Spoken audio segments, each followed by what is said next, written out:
Hello दोस्तों, रोज़ की तरह आनंद लेखनी ब्लॉग में आपका अभिनंदन है, स्वागत है। बड़े लोगों को मेरा नमस्कार, छोटों को मेरा आशीर्वाद। सबके मंगल भविष्य की कामना के साथ आज दोस्तों मैंने अपने विचारों से, अपने ब्लॉग के माध्यम से सभी को इस बात को शेयर करने का प्रयास किया है कि हम अपने जीवन के सच को कैसे समझ सकते हैं। यानी हम जहाँ तक हो, मैंने यही प्रयास किया है कि हम कोई भी व्यक्ति अपने जीवन की सच को कैसे समझ सकता है, उसके बारे में मेरे मन में जो विचार आए मैं आप लोगों के सामने उसको शेयर कर रहा हूँ। सब लोग इसका मनन करें, अध्ययन करें। अगर अच्छा लगे तो मेरा मनोबल बढ़ाइए। दोस्तों, इस पृथ्वी मंडल में भले बुरे की वास्तविक पहचान की परख करने की शक्ति जो होती है, ये हमारी विवेकशीलता की सबसे बड़ी पहचान होती है। यानी हमारे विवेक में भले और बुरे का जो हम चिंतन करते हैं, वह हमारे विवेक के कारण ही हम किसी भी व्यक्ति की पहचान कर सकते हैं। किसी भी कार्य को सूझबूझ और आत्मविश्वास से संपादित करने की कामना ही विवेकशीलता कहलाती है। और विवेक की सबसे बड़ी प्राथमिकता यह होती है दोस्तों, विवेक का अर्थ हमारी बुद्धि की कुशलता की परिचायक है। यानी हमारे बुद्धि और विद्या के सामंजस्य से जो हमको पारंगतता मिलती है, वही हमारे विवेक की सबसे बड़ी पहचान है। तो जीवन के सच को हम जब तक अपना विवेक, ज्ञान रूपी विवेक को नहीं खोलेंगे, तब तक हमको किसी भी व्यक्तित्व के जीवन के सच का आभास नहीं होगा। हमारे किसी भी प्रकार की कार्य प्रणाली में उचित अनुचित के सम्मिश्रण में जो हमने अधिक मात्रा में सुयोग्यता के लिए प्राप्त की कोशिश की, वही विवेक है। कभी कभी हम विभिन्न प्रकार के सामाजिक परिवेश में भावनाओं के आवेश में बहने की ओर अग्रसरित हो जाते हैं, जिसके अंतर्गत हमें अति श्रद्धा या अंधश्रद्धा का, आदि श्रद्धा का, यानी अंधश्रद्धा जिसमें मतलब कोई विवेक नहीं है। अंधश्रद्धा का मतलब होता है जैसे अंधविश्वास होता है, उसी प्रकार अंधश्रद्धा है। कोई श्रद्धा बिना श्रद्धा के हम उसके ऊपर बह जाते हैं, एहसास होने लगता है। लेकिन समय रहते हम अपने को सजो कर रखने का प्रयास कर लेते हैं, तो जिसके परिणाम स्वरूप हम आवेश से बचने का प्रयास करते हैं। यही जब हम इस प्रकार की परिदशा में पड़ जाते हैं, इस प्रकार की स्थिति में हम पड़ जाते हैं, तो यहीं पर हमारी विवेकशीलता जो है हमारी बुद्धि के प्रतिमान को आंकती है और हमारी बुद्धि को हमारे कार्यों को सही ढंग से संपादित करने की पृष्ठभूमि को बनाती है। दोस्तों, कोई भी व्यक्ति विशेष जब अपने अंतर मन में ज्ञान व अनुभव से उचित निर्णय लेकर कार्य योजना को गति प्रदान करके सफलता की ओर अग्रसित होने की क्षमता से विभूषित हो जाता है, वही वास्तव में असली ज्ञानवान और विवेकी और अपने जीवन के बारे में समझने की शक्ति आ जाती है। इसके अंतर्गत सबसे पहले भले और बुरे का ज्ञान हमको होना चाहिए। विषय परिस्थितियों में धैर्य और साहस से अपने जीवन के लक्ष्य बनाने की ओर सक्षम होना चाहिए। और यह भी विवेकशीलता की, यानी हमारे अनुभव की, हमारी विवेकशीलता की सही पहचान है। यानी विवेकशीलता मानव मात्र में स्वभाव और जन्मजात गुण होते हैं ये हमारे। इसके लिए किसी प्रकार के प्रशिक्षण की आवश्यकता नहीं होती है, यह मानव में अपने आप आ जाते हैं। कोई भी अच्छे गुण होते हैं, हम अपने आप को समझने की कोशिश करते हैं, अपने सच को समझने की कोशिश करते हैं। तो ये भावनाएं हम जब अपने अंतर्निहित भावनाओं को जागृत करेंगे, तभी हमको अपने आप में प्राप्त हो जाते हैं। दोस्तों, प्रायः ऐसा देखा भी जाता है कि कुछ बच्चे जन्मजात विलक्षण प्रतिभा के पैदा होते हैं, जबकि माता पिता कभी कल्पना भी नहीं करते हैं। ऐसा भी समाज में देखा गया है। कुछ बच्चे ऐसे होते हैं जो जन्मजात बहुत ही विलक्षण प्रतिभा के होते हैं, उनके अंदर अलग ही बुद्धि विवेक आ जाता है। यानी उनका ज्ञान अलग होता है, उनकी समझदारी अलग होती है, उनके कंठस्थ करने की याददाश्त की स्थिति अलग होती है। वह बहुत ज़्यादा अनेक प्रकार के बच्चे इस पार होते हैं, जबकि माता पिता कभी कल्पना भी उसका स्वयं नहीं कर सकते। तो ये इस प्रकार के ज्ञान और विवेक को प्रदर्शित करने की उनमें क्षमता आ जाती है। इसी को हम गॉड गिफ्टेड प्रतिभा भी कह सकते हैं। यानी भगवान प्रदत्त, ईश्वर प्रदत्त प्रतिभा भी किन्हीं लोगों में आ जाती है। और यही हमारे सच को पहचानने की हमको तभी शक्ति आ जाती है। यही उनके सच को हम पहचान लेते हैं। यानी उनके परिवेश, अगर परिवेश उनको अच्छा भी नहीं मिलेगा तो वह अपने बुद्धि विवेक से समाज में इस प्रकार का माहौल बना जाते हैं कि उनकी विलक्षण प्रतिभा उनको चारों ओर आच्छादित कर देती है। यही मेधावी प्रवृत्ति के जो व्यक्ति होते हैं, मानव होते हैं, बच्चे होते हैं, कोई भी स्त्री होती है, पुरुष होता है, कोई भी होता है, तो वह उनके अंदर जन्मजात विद्यमान रहते हैं। तो यही बुद्धि विवेक का सबसे बड़ा प्रतीक माना जाता है। इसी से हम अपने वास्तविक सच को, मानव जीवन का जो सच है, जीवन के सच को हम तभी समझ पाते हैं दोस्तों। और यानी ये हमारे अंदर जो भी इस प्रकार की क्षमता होती है, ये गॉड गिफ्टेड होती है। बुद्धि दोस्तों, बुद्धि हमारे जीवन के लिए और हमारी मानसिक शारीरिक कुशलता के अमृत स्वरूप है। यानी अमृत जिस प्रकार से मनुष्य को अमर कर देता है, जब समुद्र मंथन हुआ था तो एक तरफ विष निकला था, एक तरफ अमृत मिला था, तो वही अमृत जिन लोगों ने धारण किया और वह देव तुल्य बन गए। इसी के साथ हम अपने विवेक को खो देते हैं, तो वही हमारे अस्तित्व को विषैला बनाकर दुर्बुद्धि, व्यभिचार, गलत कार्य का प्रतिमान बनकर स्वयं के लिए, परिवार के लिए, समाज के लिए, राष्ट्र के लिए और विश्व के लिए और अवहेलना के पात्र के रूप में कृत्यों यानी विकृतियों का सूचक बन जाता है। जैसे हिटलर ने अपने विवेक को खो दिया था। जब हिटलर का राज्य आया तो उन्होंने अपने विवेक को खो दिया, उल्टे सुल्टे काम करने लगे। जो कोई किसी भी कार्य में उनकी सोच विचार की शक्ति नहीं थी। तभी आज भी कहते हैं लोग हिटलर का शासन है क्या, हिटलर ने अपनी मोनोपोली चलाई थी, जिसके कारण आज भी हम विश्व में उन्हें विवेकहीनता का प्रतिमान मानते हैं दोस्तों, कुरूप मानते हैं, उसका विवेकहीनता का सूचक मानते हैं। अंततोगता जब कोई व्यक्ति परमात्मा को किसी भी रूप में नहीं मानता है, वही हमारे दुख का कारण बन जाता है। यही हमारी मूर्खता, विवेकहीनता, सच की समझ से परे हमारे भविष्य को खाई में धकेलकर विभिन्न प्रकार की यातनाओं के जाल में हमको फंसा देता है। दोस्तों, यह स्थिति किसी भी व्यक्ति में कभी भी आ सकती है। मानव जीवन में अंतिम सांस तक कुछ न कुछ सीखने, जानने, पहचानने, सोचने, समझने की तत्परता बनी रहती है। इसीलिए दोस्तों, मैंने आज अपने भावों के अनुसार से, अपने सोच के अनुसार मनुष्य को अपने सच को कैसे समझना चाहिए, इस बारे में जो है अपने विचार व्यक्त किए। दोस्तों, हम जब कोई भी सीमा या मर्यादाओं को लाकर उल्टे सुल्टे काम यानी गलत कार्यों को करने लगते हैं, गलत व्यभिचार करते हैं, समाज विरोधी कार्य करते हैं, जिससे समाज में हम अवहेलना के पात्र बनते हैं, तो ये हमारी विवेकहीनता यानी हम उस समय विवेकहीनता के मकड़जाल में फंस जाते हैं। यानी हमारी बुद्धि कुमार्ग पर चलने जाती है। हमको जाको प्रभु जी दारुण दुख देना, ताकि मत्ती पहले हर लेना। ये रामायण में भी कहा है दोस्तों। मर्यादा पुरुषोत्तम भगवान यानी जिसको कष्ट होने वाला था, रावण को कष्ट होने रहा था, तो बिल्कुल वह उसकी मति जो है, उसकी बुद्धि जो है विवेकहीन बन गई।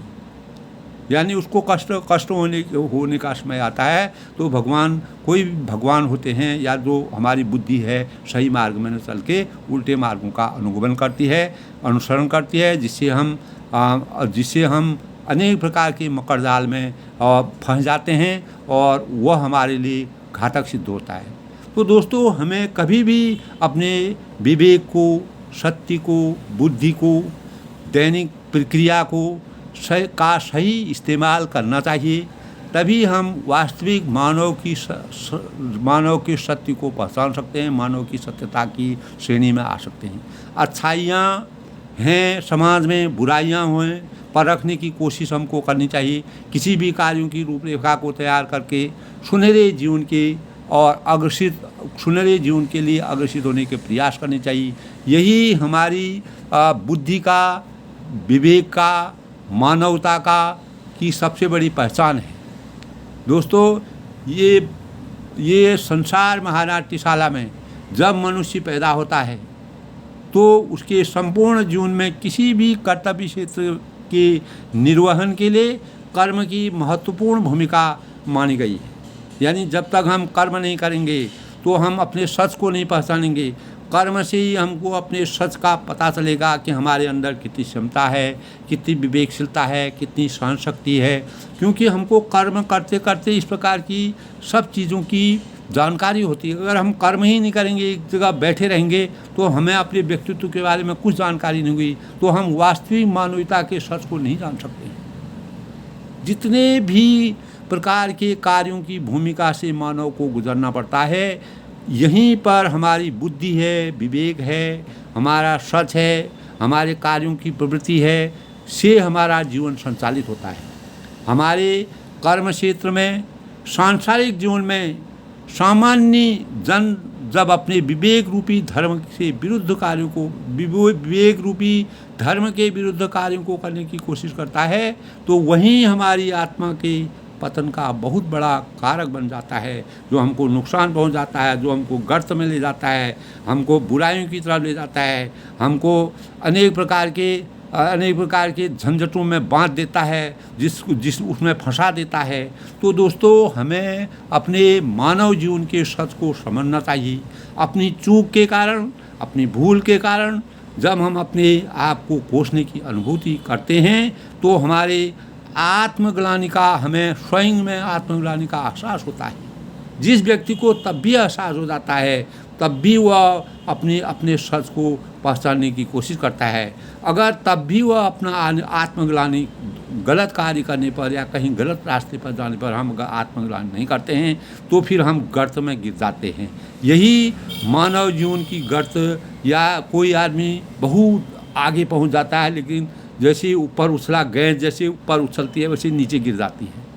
तो उसी प्रकार, तो जिस प्रकार का हम कार्य करेंगे, कार्यों में हमारे अगर सहनशीलता होगी, कार्यों को विवेक से करेंगे ध्यान, तो वह धीरे धीरे आगे बढ़ेगा। अगर हम एकदम उछाल मार देंगे तो वह एकदम से नीचे भी गिर जाएगा। तो इंसान को धीरे धीरे सब कुछ हो, तो धीरे धीरे कार्यों की परिणति को कार्य रूप देना सच्ची मानवता की पहचान है। यहीं पर हम अपने अंतर मन को तलाशने की कोशिश हमको करनी चाहिए। दोस्तों, किसी भी व्यक्ति विशेष में अपनी चूक के कारण मन की मति रूपी गहराई के अध्ययन करने की कोशिश करनी चाहिए। जो कुछ समय के लिए आंतरिक रूप से पश्चाताप करना चाहिए, यानी हम गलत कार्य करते हैं, अगर हमने उसमें पश्चाताप कर दिया, लेकिन यह पश्चाताप ज़्यादा दिनों तक स्थिर नहीं रह सकता है, जिसके परिणाम स्वरूप वह फिर अपनी गलतियों को दोहराने का प्रयास करता है। एक बार हमने गलती करने के हमने पश्चाताप कर दिया और फिर उसी कार्य में हम लग गए, तो इससे हमारा हम जीवन के वास्तविक सच को नहीं पहचान सकते हैं। अपमान है, दुत्कार है, स्वाभिमान है, आत्मविश्वास और को हम अगर नज़रअंदाज करते हैं, तो उसको दुत्कार देते हैं, तो की चेष्टा करते हैं, तो हम भीतर हम अपने को खोखला बना देते हैं। हम अपने अंदर जिस प्रकार घुन जो है किसी अनाज को खाता है और वह अंदर से एक बिल्कुल खोखला हो जाता है, बाहर से वह समोसा दिखता है, उसी प्रकार हमारा शरीर भी बन जाता है। यदि हमारी मनोशक्ति वैसी बन रहा है, हमारे मनोभाव वैसे बन जाते हैं, यानी हमारे अंदर कोई भी किसी भी शक्ति को सहने की क्षमता नहीं रह जाती है।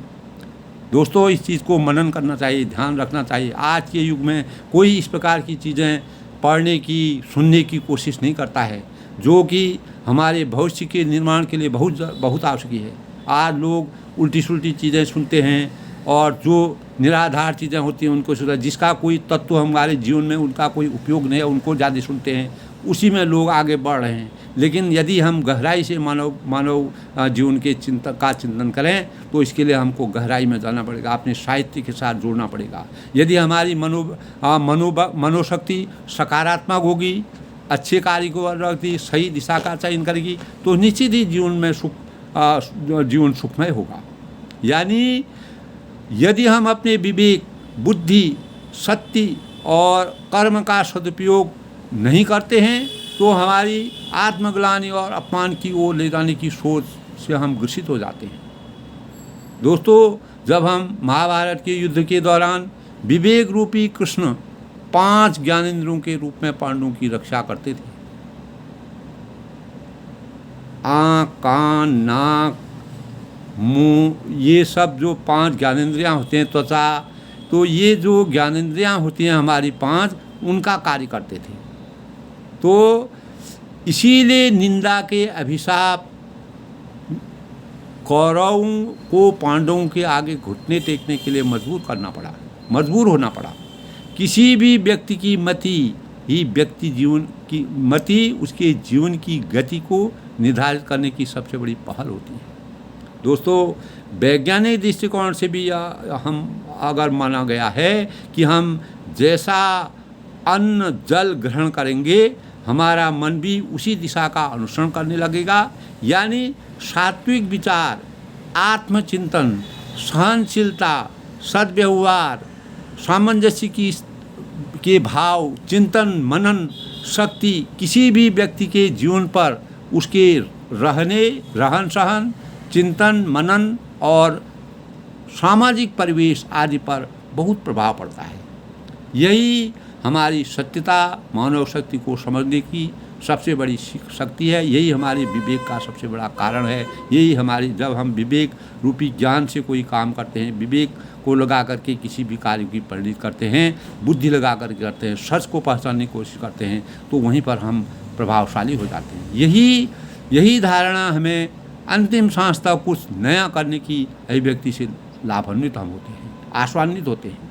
यानी अगर हम अपने सच को पहचानने के, मानव जीवन के सच को पहचानने की कोशिश करेंगे, हमको अपने दैनिक जीवन में ही सभी चीज़ प्राप्त हो जाते हैं, जिससे हमें किसी प्रकार की पश्चाताप नहीं करना पड़ता है। किसी भी आत्मा की कोई अद्भुत शक्ति और वजन, यानी अद्भुत शक्ति और वजन तो होता ही है। जब हमारे शरीर में आत्मा रहती है तो व्यक्ति पानी में डूबे जाता है, और वही शरीर जब आत्मा से निकल जाता है तो वह मृत शरीर हो जाता है, तो वह पानी में तैरने लग जाता है। यानी अब आत्मा के रहने पर शरीर पानी में डूब जाता है, जब आत्मा निकल जाती है तो शरीर ऊपर तैरने लगता है। कितनी अद्भुत विचित्र बात है। देखिए, एक साइंटिफिक कारण भी है, आध्यात्मिक भी है। इसीलिए यानी आदमी जब निराधार हो जाता है, जब उसमें कोई शक्ति नहीं रहती है, तो वह खाली मतलब ऊपर तैरता हुआ मिलेगा। यानी बिल्कुल उसका कोई ज्ञान विवेक नहीं होगा, तो वह, अगर उसमें ज्ञान होगा तो वह डूब जाएगा। यानी उसमें वजन होता है, उसमें शक्ति होती है। जब तक वजन रहता है तब तक उसमें वजन रहेगा तो शरीर जो है हमारा नीचे डूब जाएगा। अगर वजन नहीं रहेगा, हम पर कुछ नहीं होगा, तो खाली तैरने लगेंगे, हम बेकार हो जाएंगे। इसीलिए इस आधार से हम कह सकते हैं कि हर व्यक्ति का जीवन में वैचारिक, मानसिक, धरातल पर जन्म मरण का चक्रव्यूह चलता रहता है। दोस्तों, किसी भी व्यक्ति, यही हमारे मानव जीवन के सच को समझने की सबसे बड़ी बात है।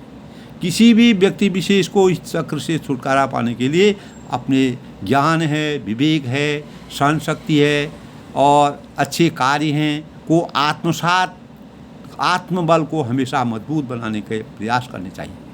दोस्तों, यही तथ्य हमारी आत्मा और शरीर के साथ समग्र व्यक्तित्व की शक्ति प्रदान, हमारे पूरे व्यक्तित्व की को शक्ति प्रदान करता है। हमारी विवेक शक्ति, हमारी बुद्धि, हमारे मानव की जो इंद्रियां होती हैं, हमारे जीवन में नई आशाओं का संचार करने की प्रेरणा प्राप्त करते हैं।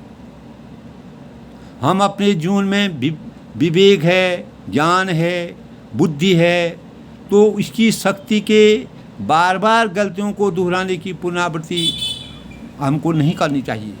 आत्मविश्वास, आत्मज्ञान, सुखी जीवन यापन करने की दिशा की ओर हमको अपने आप को अग्रसित करना चाहिए। तभी हम मानव जीवन के वास्तविक कार्यों का निर्धारण करेंगे और मानव जीवन की वास्तविक सोच को हम समझ सकेंगे।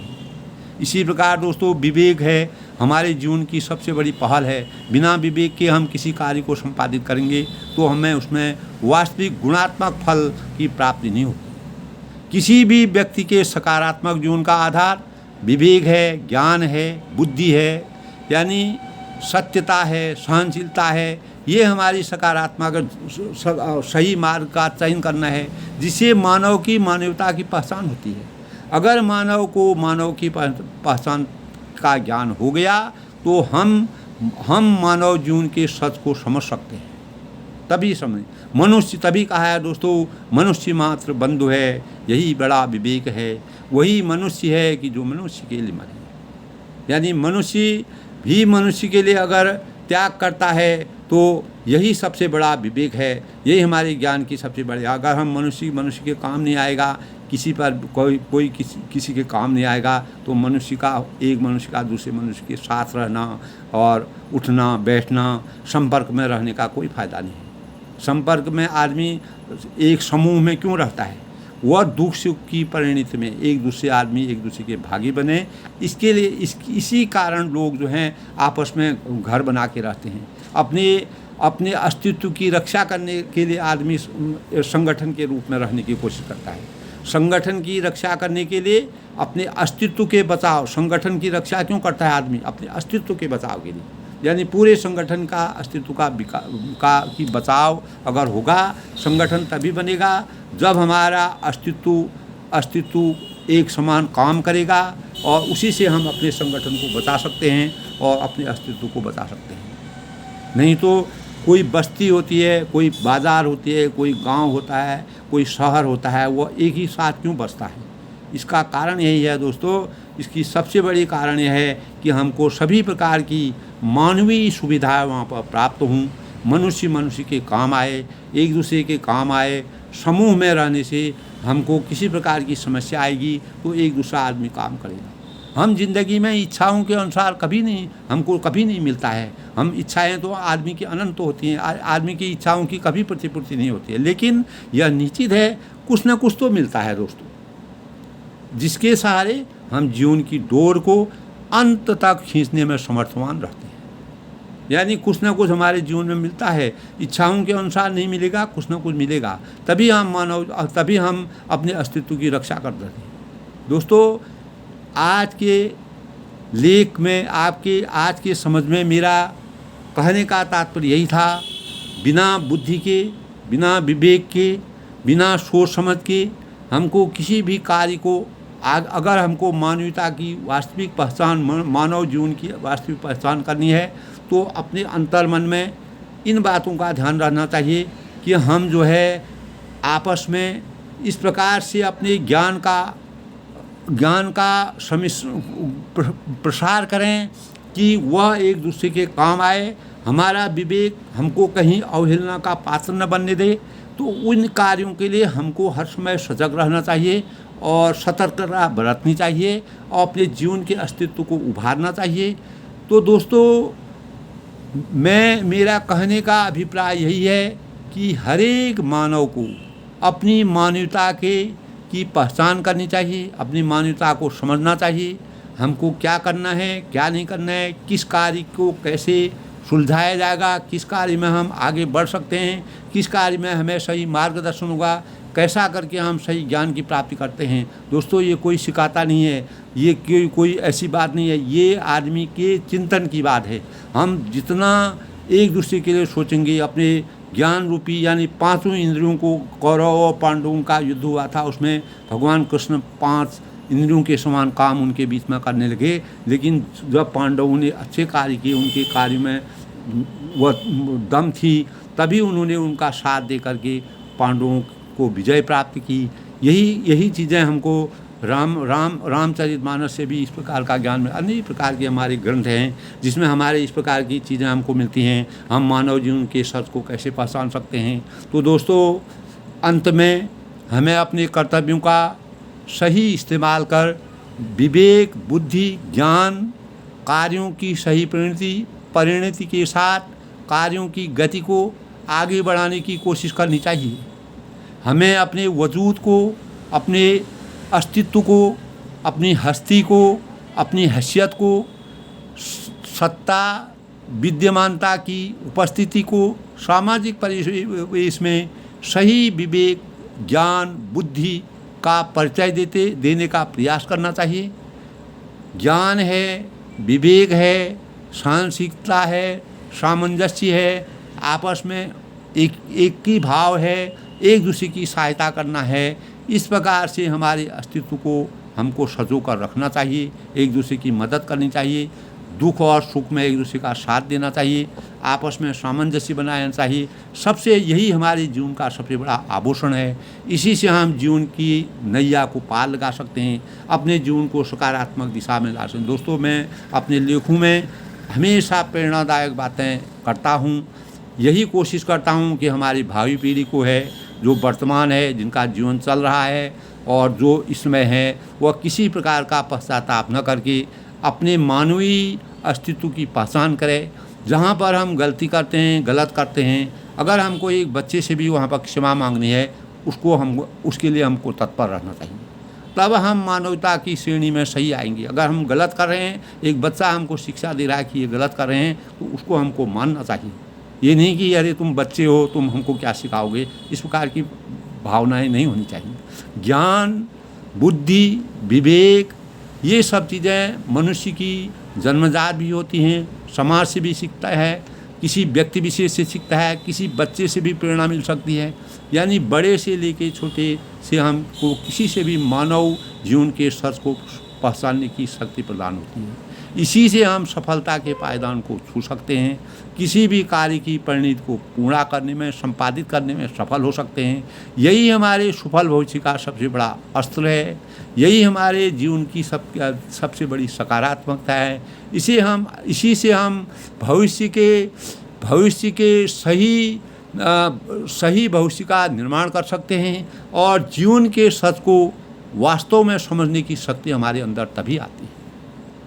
दोस्तों, आज के विचारों में मैं आज के ब्लॉग के माध्यम से मैंने जीवन के सच को समझने के लिए अपने विचार व्यक्त किए। आप लोगों को अच्छे लगे होंगे। दोस्तों, अगर अच्छे लगे, अधिक से अधिक लोग मेरे को शेयर करें, लाइक करें, सब्सक्राइब करें और मेरा ब्लॉग सुनिए, उसको समझिए, अधिक से अधिक लोग उसको सुनिए। अगर उसके अंदर कोई त्रुटि होती है, मुझे आप भेज सकते हैं, मेरे कमेंट्स में लिख सकते हैं कि यहाँ पर आप गलत बोल रहे हैं या कोई ऐसी बात है, तो मैं उसमें अपना सुधार करूँगा। और मुझे ऐसे लोगों की अपेक्षा होती है कि मैं किसी से भी कुछ ज्ञान अर्जित करूं, और यही मेरा सबसे बड़ा उद्देश्य है और मेरा और कोई दूसरा उद्देश्य नहीं है। मैं समाज को अपने अनुसार, मेरे अंदर जो ज्ञान है उससे प्रेरणा जो मेरे को मिलती है, उसी प्रेरणा को मैं लोगों में शेयर करने की कोशिश करता हूं। अंत में आज के ब्लॉग के माध्यम से सबके मंगल भविष्य की कामना करता हूं। बड़ों को, मेरे से जो बड़े हैं, और उनको मेरा बार बार नमस्कार है, उनको सादर नमस्कार है। छोटों को मेरा आशीर्वाद है। भविष्य की पीढ़ी से मैं यही कहता हूँ कि जीवन में अपने सच को कभी मत भूलिए, सच को आगे रखो। सच से ही जीवन की वास्तविकता का पता चलता है, झूठ के पाँव नहीं होते हैं। सच जो है हमेशा सत्यम शिवम सुंदरम होता है, उसमें ताकत होती है। अगर सत्य बोलेंगे, जीवन के सत्य को समझेंगे, जीवन को सही दिशा में लगाएंगे, तो हम पढ़ाई से लेके, अपने घर के कार्यों से लेके, देश हित के कार्यों के लिए विश्व के पटल पर अपने स्थान को ऊंचा करने में सक्षम हो सकते हैं। यही मेरा भावी पीढ़ी से संदेश है। और जो मेरे सुनने वाले भाई हैं, बहनें हैं, उनसे भी मेरा निवेदन है कि जहाँ पर हम गलती करते हैं, गलत कार्य करते हैं, तो उसके लिए अपने को स्वीकार करना चाहिए, यहाँ पर मेरे से गलती हुई। यही मानव जीवन को समझने की सबसे बड़ी क्षमता है। अगर हम अपने आप को समझ लेंगे तो हमारा जीवन अति उत्तम हो जाएगा, उत्तम से उत्तम हो जाएगा। दोस्तों, सड़क भड़क की चीज़ें आजकल लोग खूब सुनते हैं। कोई कुछ कर रहा है, कोई कैसा है, अभद्र चीज़ें दिखा रहा है, उसको लोग खूब देखते हैं। लेकिन कोई भी ज्ञानी आदमी होते हैं, हमारे मनीषी बड़े बड़े ज्ञानी हैं, विद्वान हैं, अगर उनकी बातें हम सुनेंगे, उनकी बातों का मनन करेंगे, तो हमारे आने वाली पीढ़ी, हमारे संस्कार अच्छे होंगे और हम आगे बढ़ेंगे। इसी भावनाओं के साथ मैं अपनी वाणी को विराम देते हुए सबके मंगल भविष्य की कामना करता हूँ और सबके मंगल भविष्य की कामना करता हूँ। सबका जीवन सुखी रहे, संपन्न रहे और हम जीवन के सच को समझने की कोशिश करें और गलत मार्ग, अज्ञान रूपी अंधकार से ज्ञान रूपी प्रकाश में आने की कोशिश करें। जहाँ पर अपनी गलती हो उसको स्वीकार करने की शक्ति हमारे अंदर प्रदान हो, हमारे अंदर संचालित हो। अगर वह शक्ति हमारे अंदर हो जाएगी तो हम मानवीय मूल्यों की वास्तविकता को समझ पाएंगे और उसमें बड़े और छोटे का कोई ध्यान नहीं रखना चाहिए।